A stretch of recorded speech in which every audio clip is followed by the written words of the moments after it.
When you look at Jayson Tatum's performance in the NBA Finals, how much criticism do you think should be levied against him for his subpar performance? Well, let's be clear. You want to be the alpha. You want to be the number one option. You're going to receive criticism, rightfully so. Now, to sit here and bash this kid as if he did not show up in any game, to bash this kid as if he didn't average over 20 points, 7 rebounds, and 7 assists, it's not like he disappeared and was scoring single digits like some players that will not be named. Al Horford. Granted, Al Horford had more of a pivotal role in a Game 6 loss than Jayson Tatum, but he had 2 games out of 6 to where the other games he scored single digits. So again, to each their own, but Al Horford is not the number one option. I'm looking at Jayson Tatum and I'm saying, at 24 years old, first finals appearance, with your running mate in Jaylen Brown also struggling in certain games, I have to give you somewhat of a pass. Your team has never been here before. Your team is a bunch of younger, high-round draft picks, hyped up, playing against a championship pedigree team like Golden State. It's not an excuse, but Jayson Tatum has things to work on. First, the turnover situation. He is the first player in NBA history to have 100 turnovers in a finals run. Meaning from the first round all the way to the finals, he had over 100 turnovers. Never been done before. Got to clean up your act, especially if you're going to be a primary ball handler in terms of setting up your offense or being the person that has to go out there and get a bucket. Should not be losing the ball as often as you do. Second, your motivation, what's the word I'm looking for? Your determination, your hunger for the ball. People love to make that Kobe reference and that comparison to you because he was your teacher and your favorite player, which needs to be dropped because these Kobe comparisons are just absolutely annoying. Devin Booker got his last year, disappeared in Game 7 this year in the Western Conference semis, and then Jayson Tatum this year shows up in the Eastern Conference finals, but then disappears in the finals. Kobe showed up every week. Kobe showed up every series. Kobe showed up every game. He may have had bad statistical games, but he definitely never shied away from shooting shots. What I'm getting at is Jayson Tatum in Game 6, when Boston needed him most, he was like the Avatar, bro. He vanished. He had like 2 shot attempts in the second half, had 13 total points. Unacceptable. But again, this is where I start to say, you guys are crazy if you think that this finals run is going to determine or define his success in the league. He just was first team All-NBA.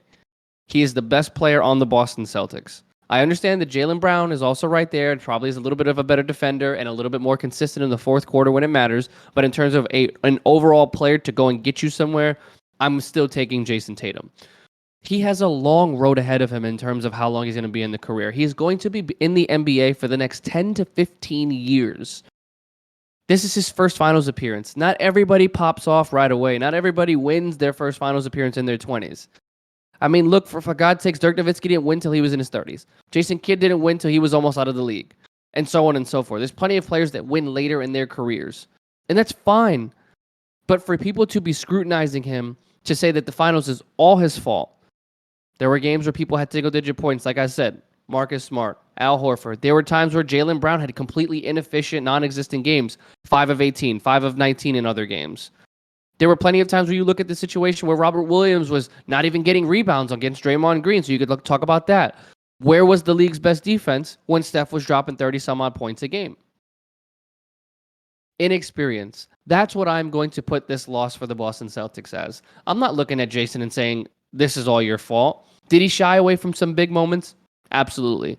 Did he not shoot efficiently from the free throw line as the best player and one of the best free throw shooters on this team? 100%. People aren't talking about the fact that he shot 46% from three-point line. People aren't talking about the fact that he was basically at one point one of the only consistent scorers throughout the series when others were struggling. He had 2 bad games. Everybody's entitled to those. This is his first finals appearance. Jayson Tatum has a couple of things to work on, just like every NBA player does. Jayson Tatum's got a great core around him as long as they keep them together. A great head coach.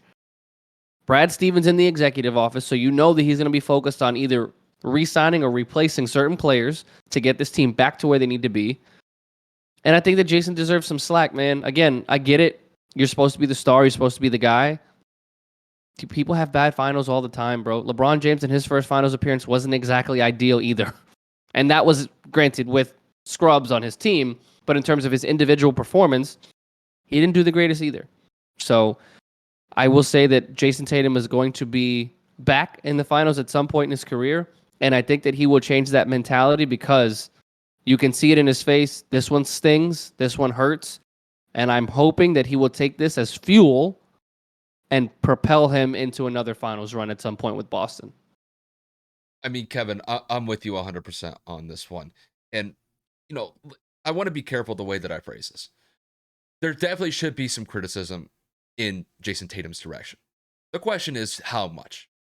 Well, when you have over 100 turnovers throughout the entire postseason, and, not only that, he was really turning the ball over quite significantly throughout the finals appearance against Golden State. I mean, definitely, there's going to be some criticism going his way because of that. I mean, granted, he was relatively inefficient throughout the finals as well. That's something that you could probably dock him on as well. But I mean, outside of that, I mean, he fell short. And you know what? It's okay. It's not the end of the world. Granted, obviously losing a finals, it sucks. You hate going through that experience. But sometimes players need to go through that and use that as fuel, as motivation to, when they get back to a certain point like that later in their career, if they do, they know how to rise above that potentially to get possibly a championship at the end of the day. One of the things that I always say about criticism when it comes to NBA players, especially young ones, is that I hate when analysts focus on this zero tolerance mindset that players aren't allowed to make mistakes. There's no room for guys to be able to grow, be able to learn from their mistakes so that they can become more well-rounded players later on in their career. It's as if like someone does something like just wrong and then they get freaking crucified for it. And there's been a lot of criticism that's been coming Jayson's way since this series came to an end against Golden State because a lot of people are blaming Jayson solely for Boston losing that series. That is not the case. It's a team loss. Not everybody did what they were supposed to win 4 games out of a potential 7.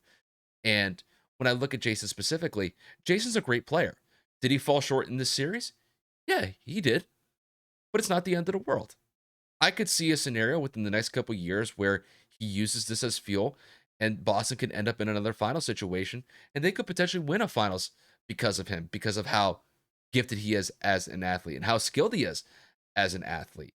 So I don't think that Jayson's going to be in any big trouble from here on out. There may be points in time in his career where he's going to be tested and he's going to have to show some resolve when the chips are down and the odds are stacked against him. But I think he could look back at this, obviously in a painstaking way, because losing a finals is never good to look back on. But he's 24 years old. This is a guy not in his 30s, not in his mid 30s. He's 24 years old. He's been in the league for 4 to 5 years at this point. So I'm gonna cut the kid a little bit of slack. I'm gonna let Jayson continue to develop as a player. He's got a long way to go as far as becoming one of the best players in the NBA because he's already a star. And as far as I see it, he's going to be a player that's going to be around for the next 10 to 15 years, like Kevin stated. And I think he's going to be one of the preeminent players that the NBA has to offer. And he already is to a certain extent. It's just, obviously, he's going to have to learn from this finals experience. But I think that failure is going to be a great teacher here. And I think it's going to serve not only him well, but I think it's going to serve Boston well going into the future. This is a good team that Boston has. They have a good coach in Ime Udoka who got them to a finals appearance in his first year as head coach. That's pretty I don't want to say it's unprecedented, but it's uncommon to see that level of success that early on with a first year head coach. You maybe say Steve Kerr was kind of that one example where he took it all the way to the finals and they ended up winning the finals, I think, in his first year there.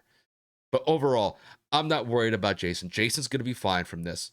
Obviously, it sucks losing a finals, but when it comes to the level of criticism that he should face based on this finals loss, I would say, like, out of a scale of 1 to 10, I'm going to give him like a 4, like a 4 or a 5.